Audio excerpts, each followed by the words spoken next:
आमदार कैलास गोरंट्याल यांनी जालना मतदारसंघाचे 3 वेळा प्रतिनिधित्व केले आहे। 2019 विधानसभा निवडणुकीत गोरंट्याल यांनी शिवसेनेचे अर्जुन खोतकर यांचा पराभव केला होता। सध्याच्या राज्य सरकारला 2 वर्षे पूर्ण झाली आहेत। या पार्श्वभूमीवर लेट्स अप मराठीने आमदारांच्या कामाचा लेखाजोखा घेतला आहे। आमदार गोरंट्याल यांनी गेल्या 2 वर्षात आमदार म्हणून आपल्या मतदारसंघात नक्की काय काय काम केलं हे जाणून घेण्यासाठी आम्ही आमदारांचे रिपोर्ट कार्डमधून काही मतदारांशी प्रातिनिधिक स्वरूपात बोलून त्यांच्या प्रतिक्रिया जाणून घेतल्या। त्यांनी भरपूर रस्त्याचे काम केलेले आहेत। यंत्रणा गैरहजर असताना ठेकेदाराची मनमानी सुरू आहे, त्याच्यामुळं दर्जाहीन काम होत असे। घंटा गाडी व्यवस्थित येत नाही, कचरा साफ केला जात नाही। त्यांचे काम समाधानकारक आहे। जालनेकर म्हणून मी त्यांच्या कामावर खुश आहे।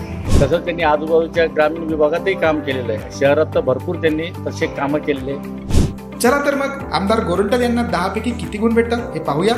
10 पैकी 9 मार्क द्यायचे। गोरंट्यालला 10 पैकी 3.5 गुण देणार आहे बस। कैलास गोरंट्याल यांना 10 पैकी 7 मार्क देऊ शकतो। 100 पैकी 10 पैकी मी त्यांना 5 गुण देतो। जालना शहरातील मतदारांनी प्रातिनिधिक स्वरूपात बोलून त्यांच्या प्रतिक्रिया दिल्या। मतदारांनी आमदारांच्या रिपोर्ट कार्डवर दिलेल्या मार्कांची सरासरी होते 6.8 गुण।